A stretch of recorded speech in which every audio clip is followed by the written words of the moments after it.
take a moment and just allow your eyes to close.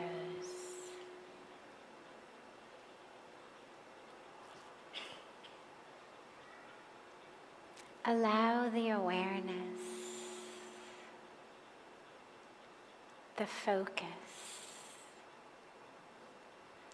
the attention to pull from all of the things in constant movement in the world around you. Allow it to pull into the inner world.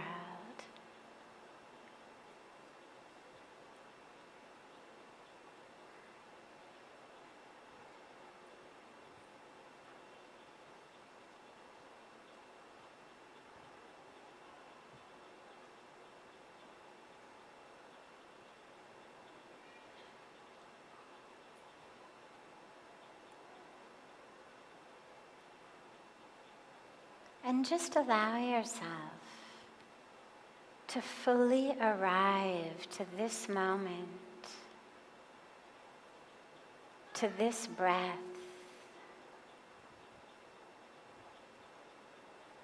Our bodies come in, but a lot of times our awareness doesn't actually enter the moment. The awareness is in the past or the future or some other city. Bring the awareness right here into your breath in this very moment.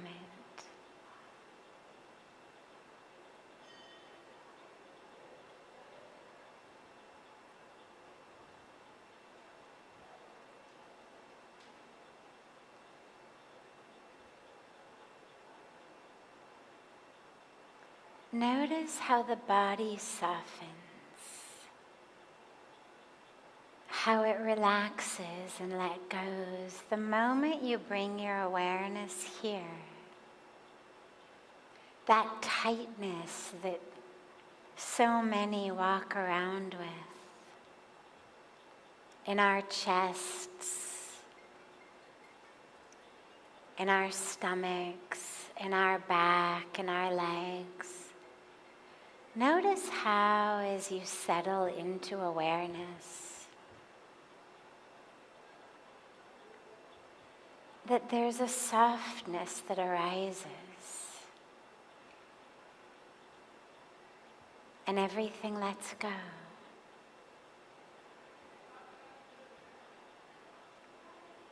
Allow that to happen.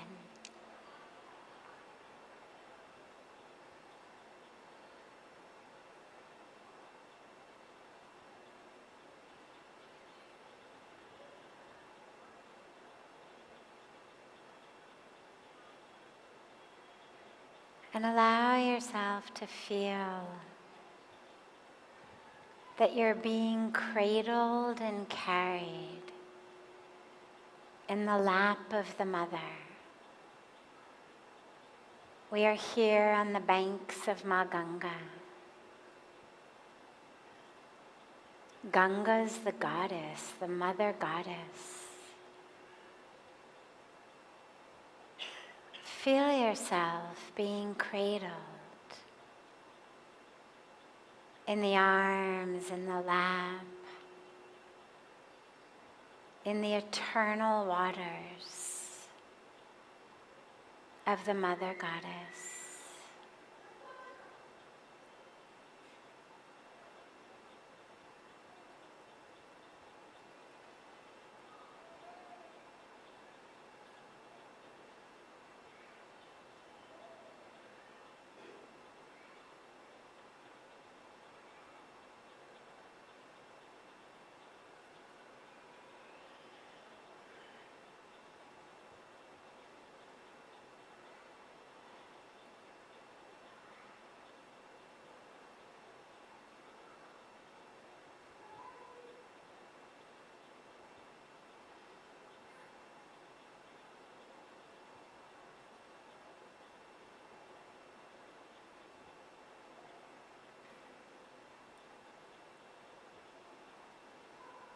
ever so gently, bring the palms of your hands together at chest level and rub the palms of your hands against each other.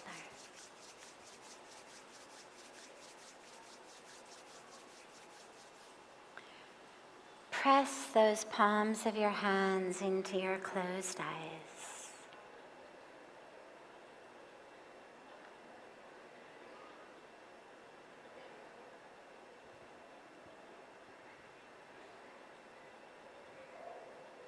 And whenever you're ready, open your eyes and lower your hands.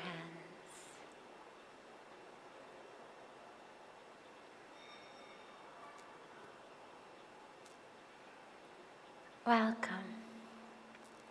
Welcome to Satsang.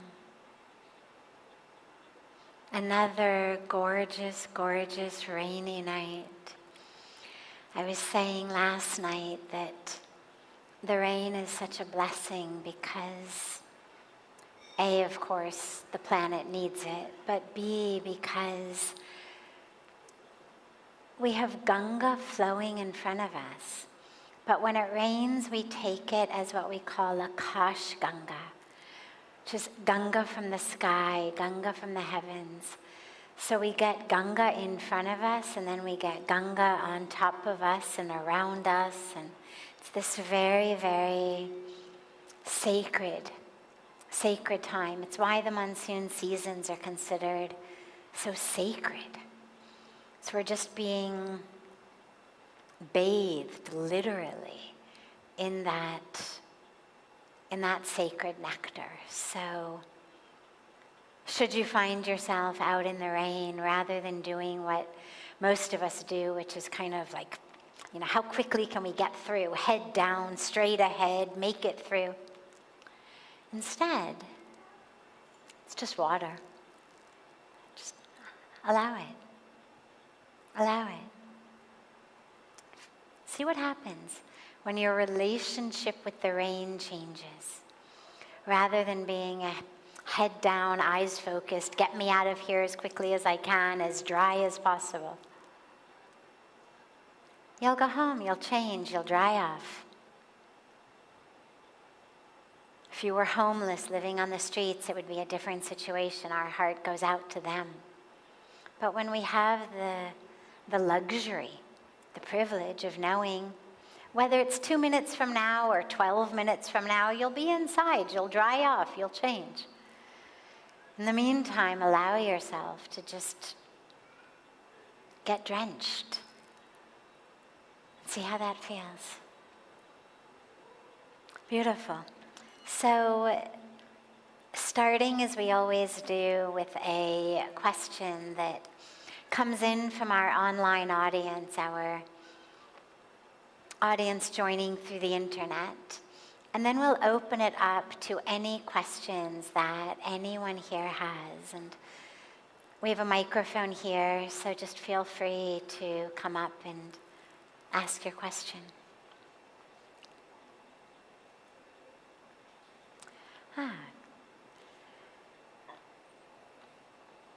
This is an interesting question. It says, what is the significance of the physical postures, the asanas, in the context of spiritual growth?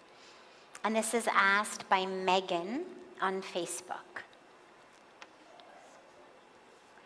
So there's a lot of ways of thinking about the importance of asanas. If you go to the West, yoga is pretty much synonymous with asana. You go to a yoga class, and what do you learn? You learn asanas. People say, I'm doing yoga. It means I'm doing exercises, postures.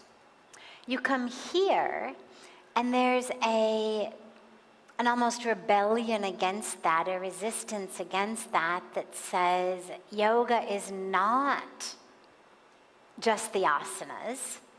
Yoga is this deep, deep spiritual path that takes us into union with God.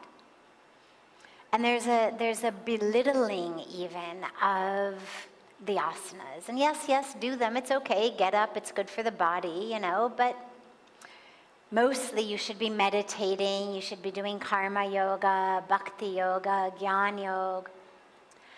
And both of these approaches are really on the extremes. Yes, yoga is much, much fuller, much deeper than just exercise, than just a physical posture. The science, the art, the teaching of yoga is a transformative way of changing how we think, how we live, changing our planet. I've said frequently, yoga is the answer to literally everything that ails us. So it's very powerful. And even though exercise and physical posture is not the fullness of yoga, it actually can play a very important role, and it's important not to negate it or belittle it. First of all, in the 8 limbs of yoga that Patanjali gave us, Ashtanga Yoga, asana is limb number 3.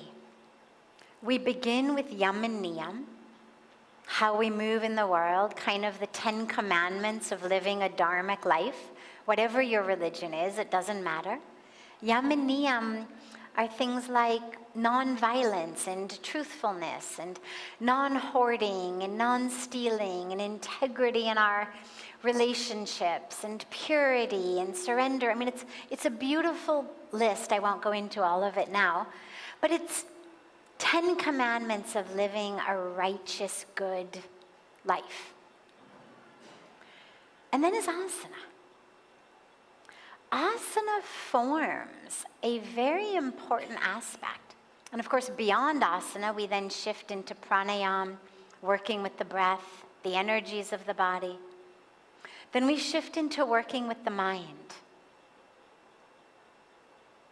Pratyahar, a withdrawal of our senses, a single pointed focus, then into meditation and ultimately samadhi. But asana is really important because, hey, here we are in a physical body. This physical body is the medium through which we experience spiritual growth, truth, bliss. If you didn't have a body, you would not be able to experience that. You would still exist, the soul, the spirit, divinity, consciousness. These things don't require a body. In fact, they exist after the body dies. When we say you are not the body, it's you are soul and spirit, consciousness, divinity. But if you want to know that and realize that, you better have a body. Because if you didn't have a body, you wouldn't know that you are consciousness. You wouldn't be able to experience the consciousness. You need the body to understand, to learn, to experience, to know. Truth exists without our body, but I have no way of knowing it. For example, आपका नाम क्या है? Yeah. Suma. Beautiful. So Suma here is beautiful and wonderful, and I can sit here and I can love her and know her and interact with her and have a very deep, beautiful relationship. Now, if I close my eyes, Suma still exists. Maybe she speaks, so at least I could hear her. But if she's quiet and she doesn't speak, and she's not wearing any fragrance that I can smell, and she's too far away for me to reach out and touch her or lick her and taste her, I can't use my senses. I have no way of knowing that she's here. Now, she is here, of course, but I cannot interact with her or benefit from her or have any connection with her whatsoever. Her existence is irrelevant to my life if I cannot experience her with my ways of knowing. I bet something. In the same way, our truth, our highest truth, it exists. It's what exists when the body dies. But through the body, we have the opportunity to actually experience truth. We have the opportunity to have enlightenment or moksha, freedom, self-realization, God-realization. These things all require a body. Now, when I say the body, I'm including, of course, the brain. It's not my elbow that gets enlightened. It's in the mind. It's the mind becomes purified, the mind becomes able to see. The ignorance, the darkness of the mind is cleared away, and I can see the truth. But where does the mind exist? In my brain. Again, yes, once I die, the mind will continue. It's part of the subtle body. It'll go into my next incarnation. But in this incarnation, my brain and my mind are pretty much synonymous. The only place that they differ is when my brain is gone. Then we talk about the aspect of the subtle body with relation to the mind. But as long as I have a body, my brain is the way I experience my mind. If you say, I'm angry, I'm sad, I'm happy, I'm in ecstasy, where is that happening? In your brain. Neurologists can literally make you happy. They can poke different areas of your brain. Turns out the brain doesn't have any pain sensors. So if you happened to be going through some type of an operation in which they had to open your skull, they've done these studies many times.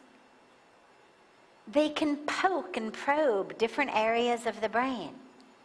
Make you happy, make you sad, make you angry, make you sexually aroused, make you remember things, make you not remember things. All of that we would consider our personality, our emotions, our identity, it exists in our brain. And it's changeable based on chemistry. Get drunk, you feel differently. Take drugs, you feel differently. Get brain damaged, you feel differently. Have a neurologist poke your brain, you feel differently. It's physical. It's physical and chemical and electrical in the brain. Now, why am I going off on this for so long? Because it's really important. Working with the body, the physical body, impacts our brain. When I was a student at Stanford, undergrad, and then when I was doing my graduate work afterwards, I was very stressed, constantly, about my schoolwork, about my own personal emotional struggles I was going through, about my relationships. And I would go to yoga class. My mom took yoga and she got me into yoga. And I would go up to San Francisco and take yoga. And my yoga teacher, who did not consider himself a spiritual master or a guru, he was not giving talks and teachings on scriptures or anything. He was teaching asana, some pranayama, mostly asana. But through the asana, he changed my mind.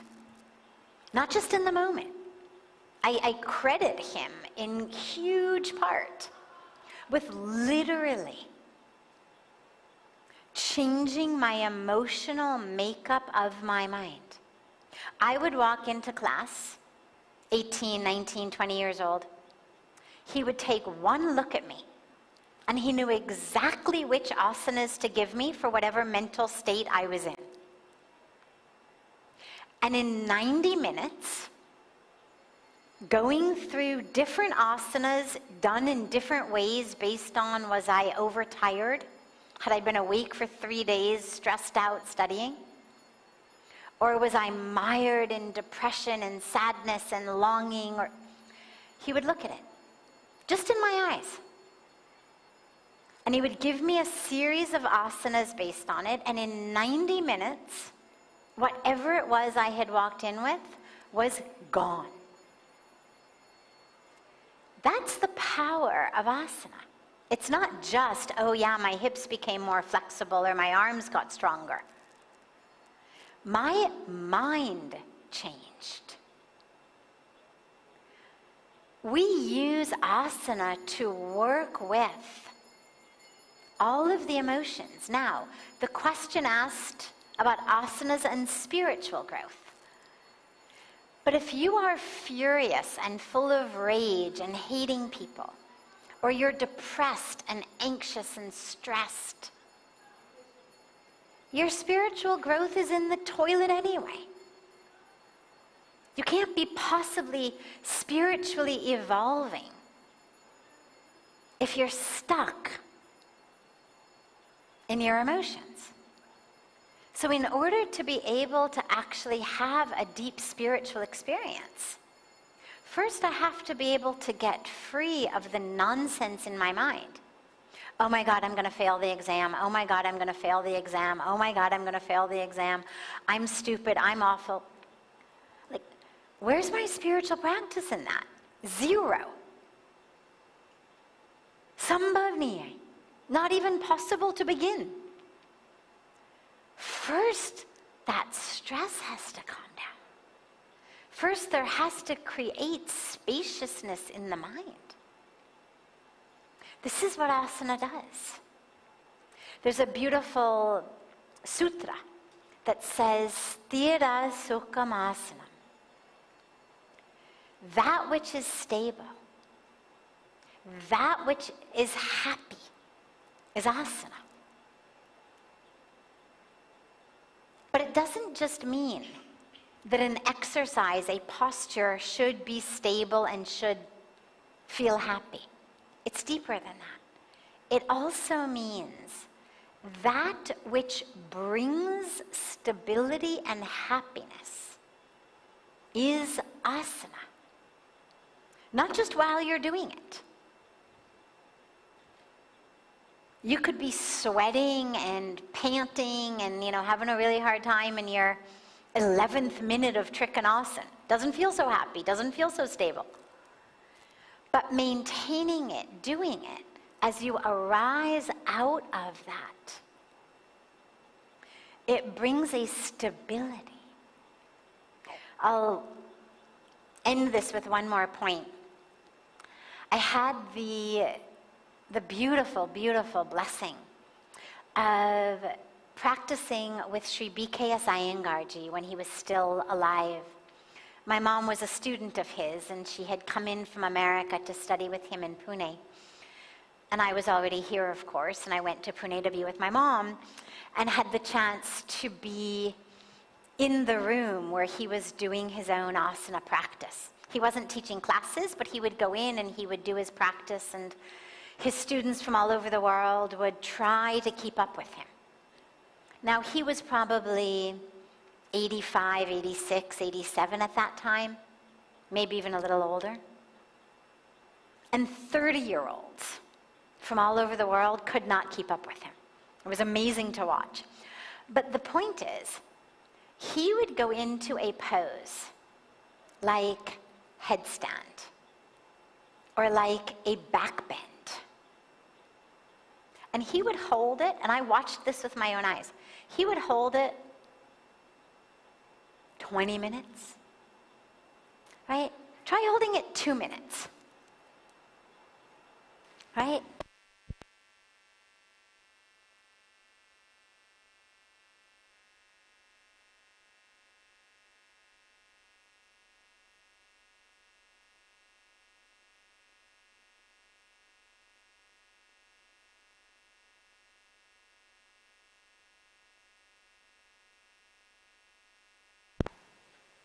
he would come out of those poses.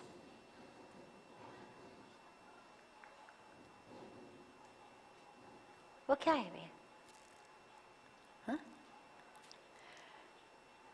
He would come out of those very long, difficult poses. And his face, everybody, they had been through an Ironman triathlon. And he would come out looking like he had just emerged from meditation. It was one of the most powerful lessons about asanas that I ever got. His body was working, straining, stressing, absolutely. I mean, he was an almost 90-year-old man. Body is human. I can only imagine what it must have felt like in his body. But his mind through the asana literally was in a state of meditation. He would walk out of it, stand up from it, and his eyes literally looked the way that you see the eyes of a master when they come out of meditation. So asana itself can be an incredible pathway into that spiritual experience. And I would not have said that except that I saw it with my own eyes. So absolutely do it. But lastly, I would say be sure, don't only do asana.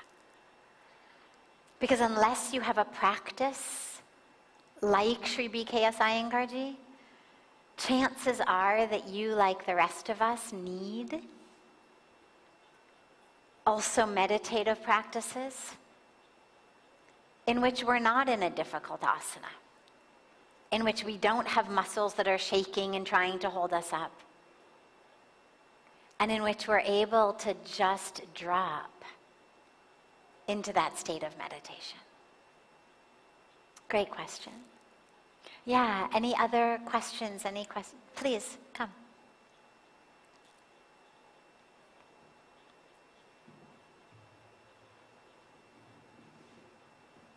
Thank you. Sure. Let's talk about fragmentation and the Vedanta. In the Western world,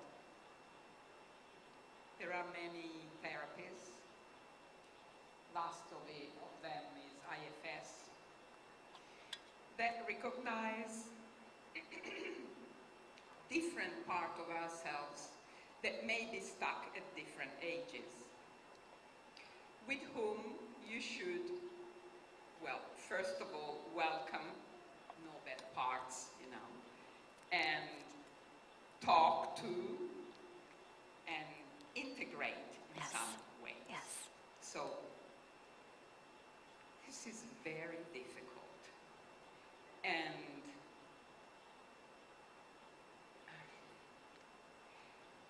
what are the ways that the Vedanta suggests to take distance? I'm not talking about theory.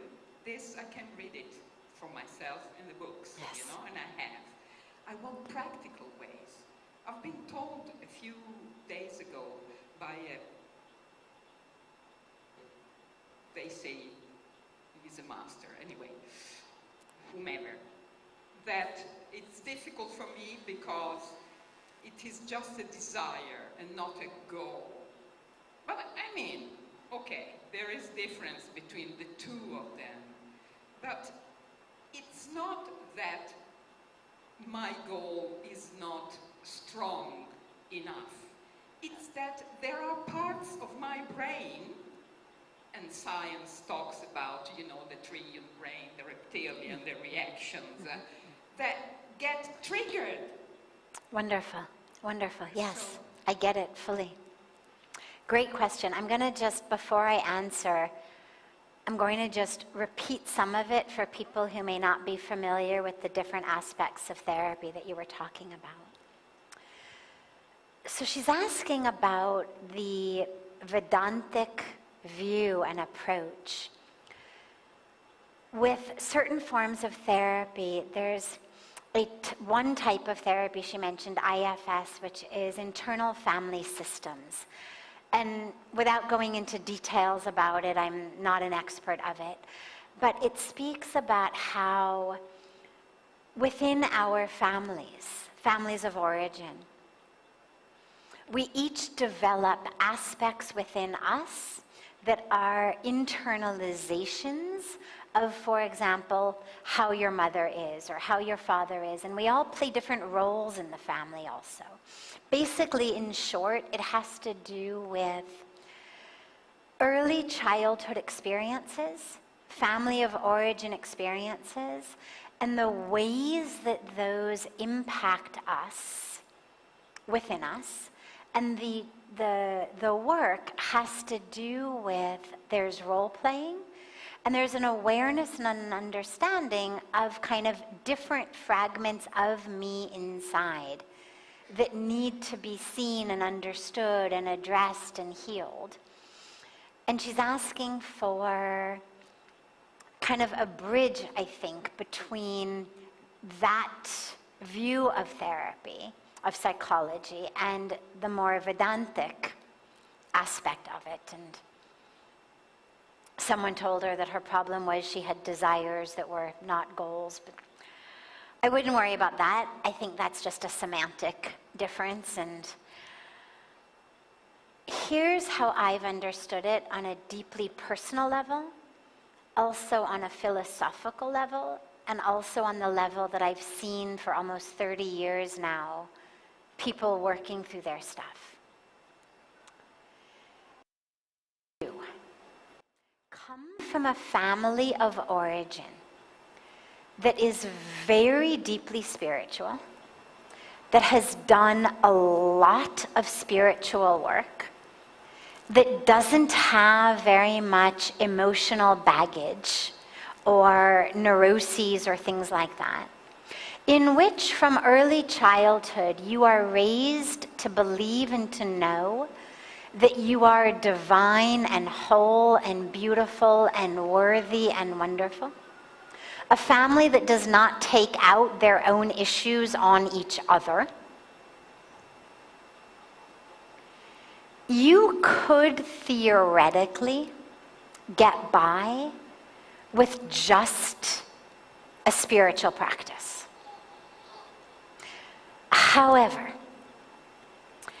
if you did not come from a family of origin like that, and you came from a family of origin in which your parents were maybe not quite so enlightened, not quite so spiritually pious and dedicated and devoted and, you know, working their spiritual paths really strongly. And maybe you came from a family of origin in which people had different issues and neuroses, maybe even addictions, maybe there was abuse, maybe there was alcoholism, maybe there were a whole bunch of other things. And in that way you grew with your own subconscious psychological triggers.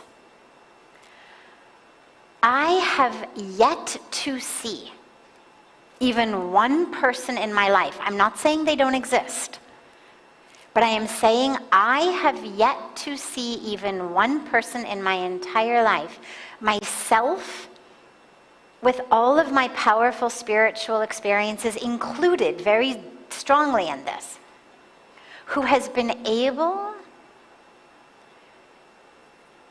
to work only spiritually and not psychologically, and to heal fully without it being a spiritual bypass and a repression and a denial.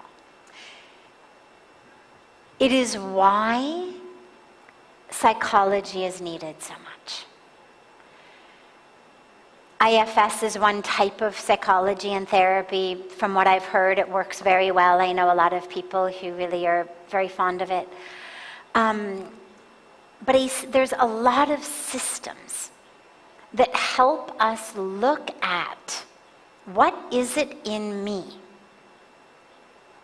that is triggered about this, that doesn't think I deserve that every time I get into a deep meditation it pulls me back, or that loves to meditate but just can't stand anybody else in the spiritual community.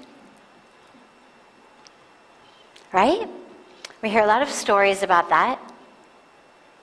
One of my favorite teachers, Ram Dass, speaks about this a lot. I mean, anybody who has spent a lot of time in a spiritual environment but comes into it with a psychological background writes about, speaks about, teaches about the importance of working through that which keeps you blocked from spiritual truth. However, psychology isn't enough. Psychology, all of the forms, they're fantastic at taking us down into the darkness inside, why we're triggered, why we're stuck, why we hurt. But they are not very good at all at bringing us back into the light. When I came to India at 25, I had spent years in a whole variety of different types of therapy. On the receiving end of it, on the academic learning side of it, on the giving side of it. And I knew so much about my own darkness, my own neuroses, my own issues.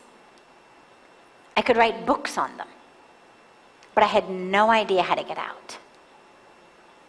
And it wasn't until I came here and had incredibly powerful spiritual experiences and started spiritual practices that I realized, oh, here's the way out. And this is where Vedanta comes in.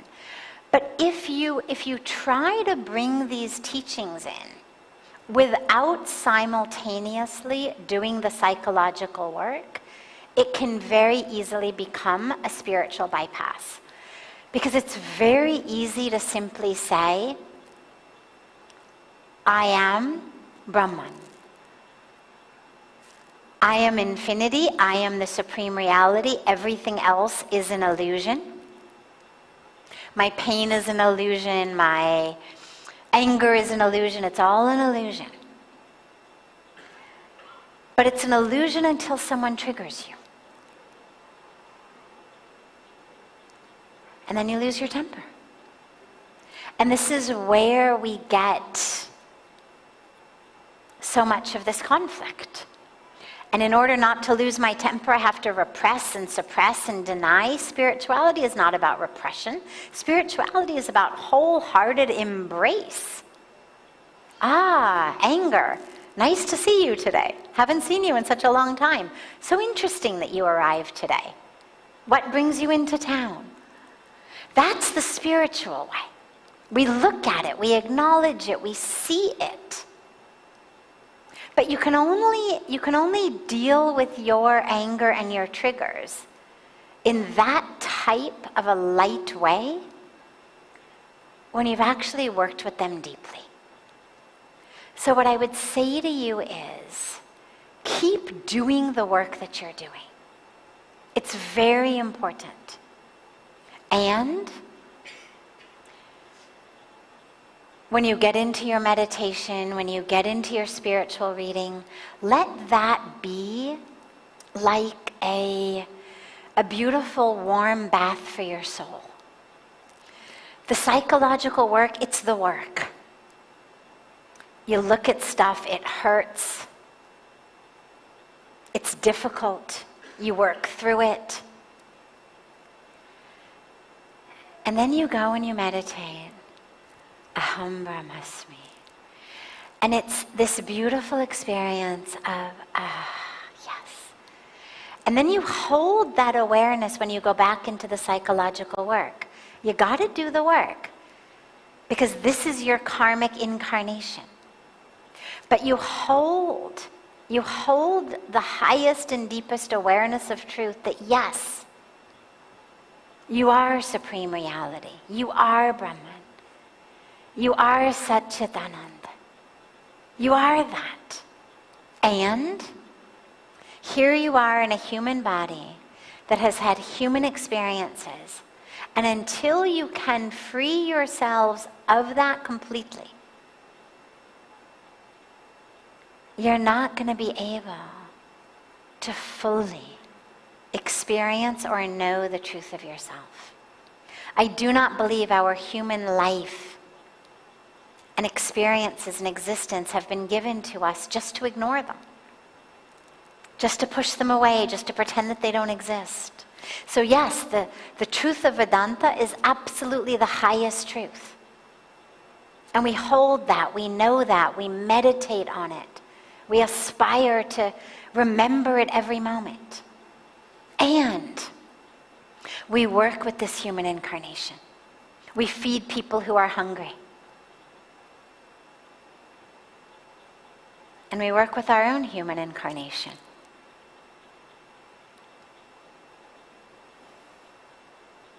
Great. Yeah. Thank you for asking that. Thank you. Yeah. Yes.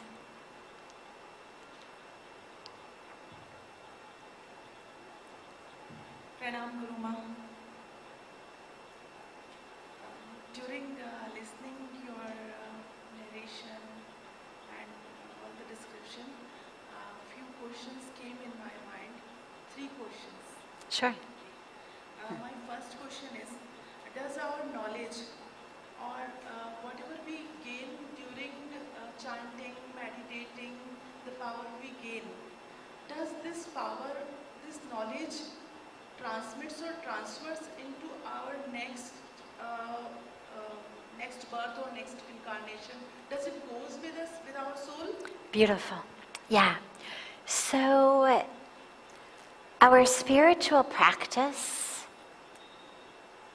sadhana, the punya, the benefits, the merits that we get from it, the deep wisdom that we get from it, absolutely it goes with us. It creates what we call sanskaras, impressions. With the physical body travels the subtle body. No, sorry. Physical body dies, with the soul, with Atma, travels the subtle body. That subtle body is made up of what we call man, buddhi, and ahankar.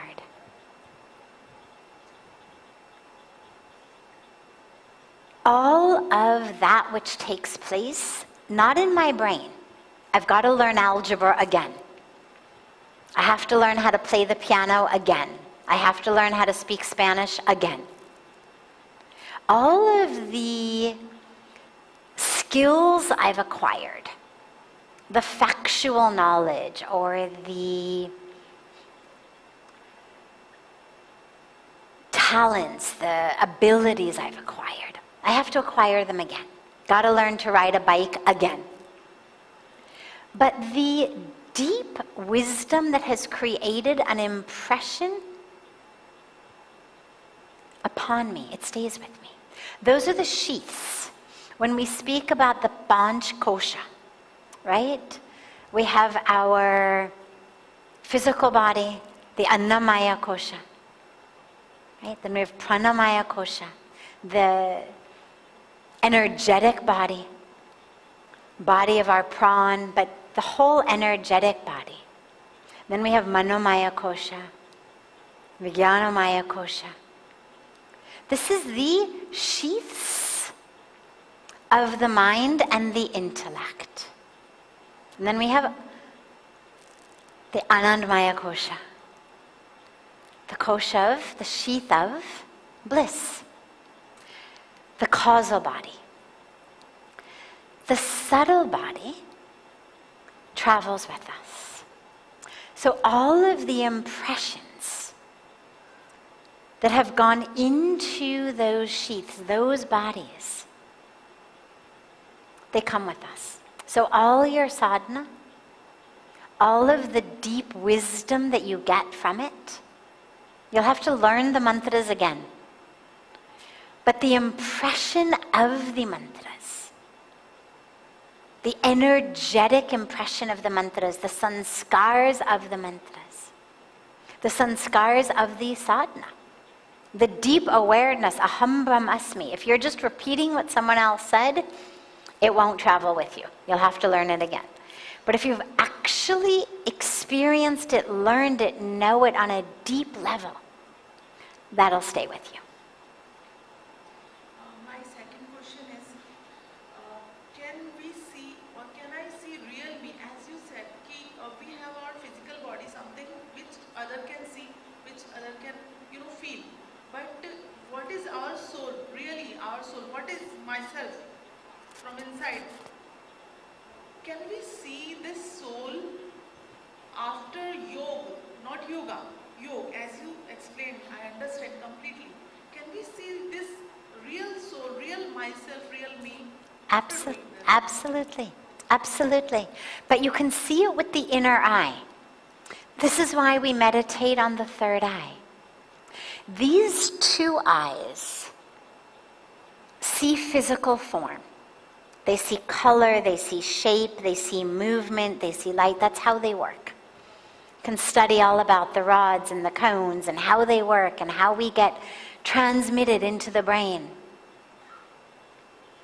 The world before us. They work in angles, visual field. And it's fantastic. It's what enables us to navigate our way through the world without tripping and falling. It's what enables us to recognize each other. It's what enables us to know, oh, that's a person, they're safe. Ah, that's a bear, not so safe. Wonderful. But they work only in separation. I am the one seeing. That which I am seeing is an object. I am subject doing the seeing. The object I am seeing, whatever it is, a bear or you or a cup of tea, is the object. Seeing the self, if you try to use those eyes, then you're literally objectifying the self. And the self is not separate from you. So you cannot use those eyes. The Agya Chakra, this energy center of the power of discrimination, is what enables us to see truth from falsehood. What is the truth? Soul. Spirit. So if you you meditate on your third eye,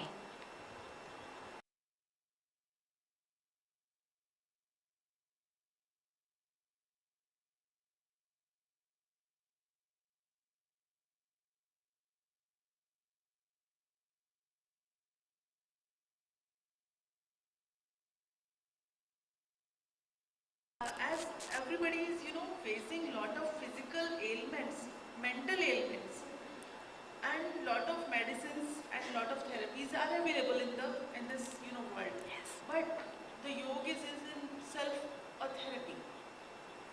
So, is it possible to cure ourselves from the physical ailment and mental ailment? Like mental ailment in the sense, like as we grow old, our memory, fades. So, and other physical ailments. Can it be cured?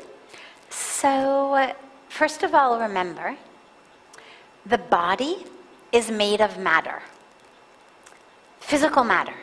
It is going to degenerate. Doesn't matter what you do, eventually your physical body will degenerate. It is the nature of nature. The practice of yoga, the asanas, the pranayama, all of the meditation, that entire spectrum of yoga will keep your body healthy. It will keep the body strong. It absolutely will increase your health, your vitality, your immunity, your lifespan. Absolutely. Can it cure every physical illness? It depends who you ask. There are those who say, yes, absolutely, yoga can cure everything. On a personal level, I think I would say it can cure many things. If you are a yogic master, probably you could cure everything. If you were a yogic master, you could get bitten by a mosquito with malaria, and I am sure you could use the breath, you could use the mind, and you could cure yourself of that. But for the general public, even the yoga doing general public, if you end up with an illness like that, my advice would be go to the doctor, take the medicine for malaria, get the body's vitality going, get the blood going, get all of that, get as much oxygen into your cells as you can, quiet the mind, absolutely. But I don't think it has to be either or. There are things that arise in our physical body that in order for yoga to cure, you would have to dedicate your life to it. And most of us haven't dedicated our entire lives to only the practice of yoga in terms of the physical aspects or the breath aspects. Pujya Swamiji tells a beautiful story of when he was young and came here, that one day there was a saint who came who could walk on water. And he showed everybody, literally, they watched this guy walk right out onto Ganga and walk on the water. And the saint said to Pujya Swamiji, you know, I want to teach you this. This is a very special siddhi I have. Or I can see that you are very divine and special. Pujya Swamiji was very young at that time, just a student. But he said, I can see that you are very special. And I want to give you this siddhi, this mantra. So Pujya Swamiji asked him, you know, how long did it take you using this practice to actually develop the ability to walk on water? So he said 40 years. He said, I've been doing this practice for 40 years and now I can walk on water. The Swamiji said, thank you so much. He said, there's a boatman and for 5 rupees he will take me across Ganga. He said, I would much rather use the next 40 years of my life serving humanity and give the boatman 5 rupees to take me across the water than spend the next 40 years developing a siddhi to be able to walk on the water. And I mention this because, yes, I do believe that if you dedicated your life to nothing but intense practice of asana, of breath work, of intense meditative, different types of meditation practices, that you could probably develop a control over the workings of the body in which you no longer need sleep, you no longer need food. I mean, there's stories, right, of masters getting buried in the earth for days, long, far beyond the human capacity to go without oxygen. There's all kinds of stories like this. But the question becomes, have you dedicated that amount of time, or are you prepared to dedicate that amount of time?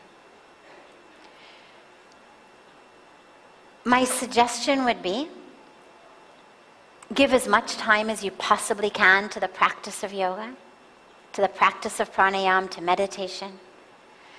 But recognize that the highest and ultimate goal is not to go without food, to go without water, to go without oxygen.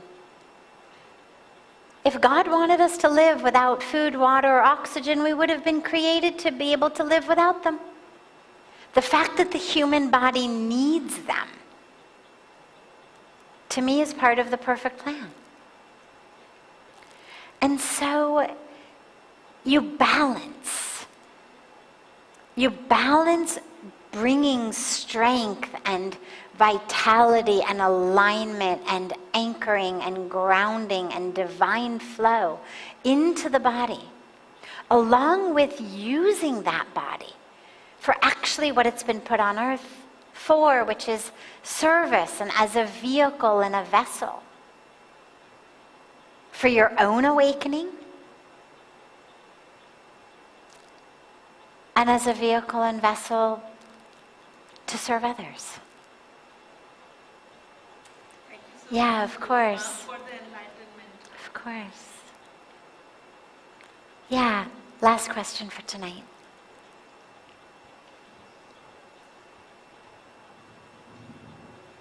Thank you. Can you hear me? Yes, All right. perfectly. Yeah, so you talked a lot about reincarnation this evening, in multiple ways. I have many questions, but I'll stick to the last question, which is reincarnation related.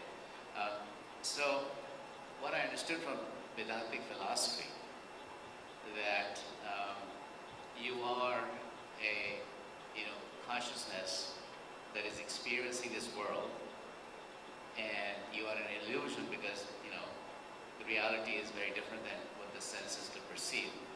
So once you die, basically, that energy that you have that merges into the unified quantum field or whatever, New Age terminology or source. I get it. whatever, I get it. class Yes, of those yes. things. By the way, I watched your videos with Bruce Lipton many times, so thank you for that. So my question is really that if that is the case, the my consciousness, the local self, body dies and mind dies, and no doubt. What happens to the local self that actually merges into the field, in the unified field, let's say, or source? Okay. How does the question of reincarnation come in? Because Yes. you're done at that Yes. point, right? Okay. So these are the types of questions that entire courses are based on. Vedanta is an incredibly deep philosophy. Here we have several day Vedantic courses, and that's just introduction to Vedanta. So it takes 4, 5, 6 days in an intensive to just get an introduction. So I preface that because it's impossible to give this type of clarity in just a few minutes. But in a nutshell, according to, and there's of course different schools of Vedanta, but typically what we speak about is Advaita Vedanta. So we'll stick with that. According to Advaita Vedanta, and it is not the school that I was trained deeply in or that I am by any means an expert in, so that's also an important caveat.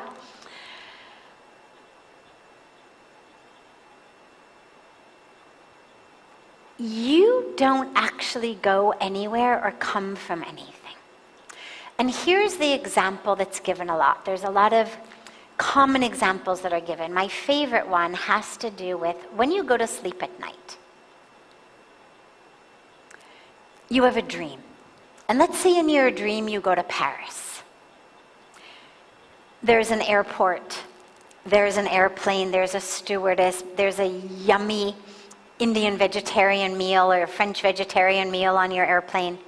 You land in Paris, again there's an airport, then there's a hotel you're staying in, then you sit on the banks of the Seine and you have a beautiful cup of cappuccino, and you see the Eiffel Tower, you talk to people. Okay.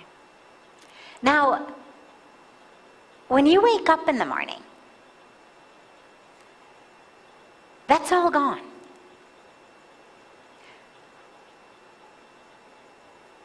It never actually existed. There's no coming or going. All of that existed only in your mind. You were the only thing that existed. The airplane, the stewardesses, the entire Eiffel Tower, all of it existed only in your mind. You literally created it. It emerged from you. But it never actually went anywhere. It wasn't like your mind created it and then it actually existed. Nothing came or went or was created or destroyed. All that happened was temporarily. The mind had an illusion that we call a dream of Paris. Now when you wake up, here you are, just as you were when you lay down to go to sleep. Nothing happened to Paris, nothing happened to the self who went to Paris. Didn't come anywhere, was not created, didn't die. In the same way, it's not that we are created and then, according to Advaita Vedanta, the highest, truest level of who we are is Brahman, is supreme reality, existence, this Sat, Chit, Anand, truth, existence, consciousness, bliss. That is all we are, that is all we have ever been. Everything else, including this human incarnation, is Maya. And that's important because when we speak about God and we say Brahma is the creator and Vishnu is the sustainer and Shiva is the destroyer, according to Advaita Vedanta, all of that happens in Maya. The creation, the sustenance, the destruction and dissolution, it is all happening within Maya. Now,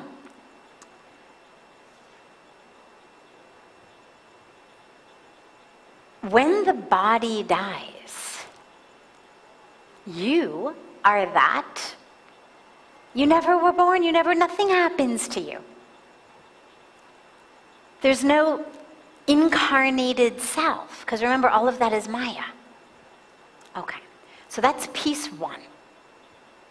That's, as far as I understand it in my very limited understanding, the core of Advaita Vedanta. But then we shift to this Maya, because here we are. Here we are, and you know what? It may be a dream, and yet here we are. In this Maya, where there is creation and sustenance and dissolution, we have what we call Jivatma, that is taking birth after birth after birth. That is also part of Maya in Advaita. The whole idea that you have to keep coming and doing this again, in Advaita, you're not going anywhere. So when we allow ourselves into the, and by the way, Maya is not bad or wrong.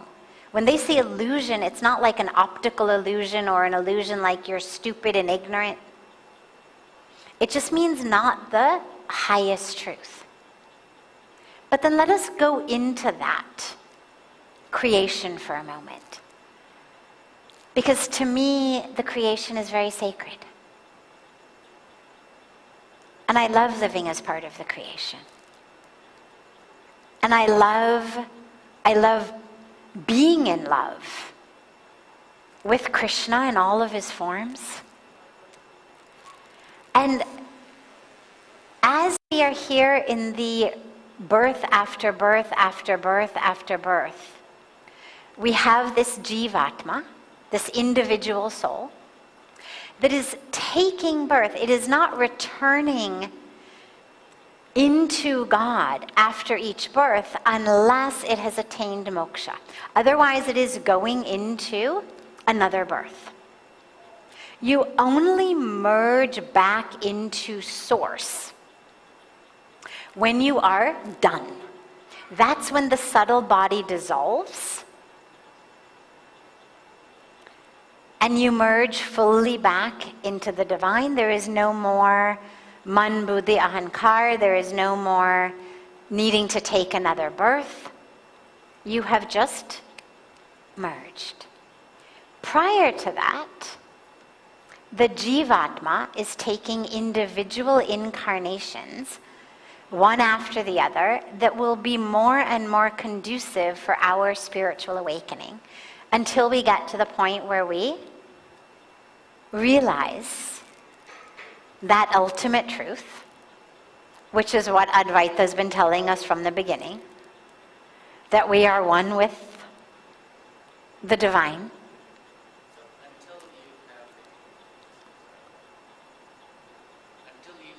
Until you reach the enlightenment stage, Yes. we're still in the virtual reality, right? What do you mean by virtual reality? The illusion, sorry. I'm using different terms. Okay. Yes, absolutely. The entire cycle of birth and death and rebirth all takes place within Maya. The creation, the sustenance, the destruction takes place within Maya. Go back to the dream example. Nothing was created, nothing was sustained, nothing was destroyed. That's how Advaita looks at all of this. It's all just nothing but Brahman. And all of this, it is happening in your consciousness.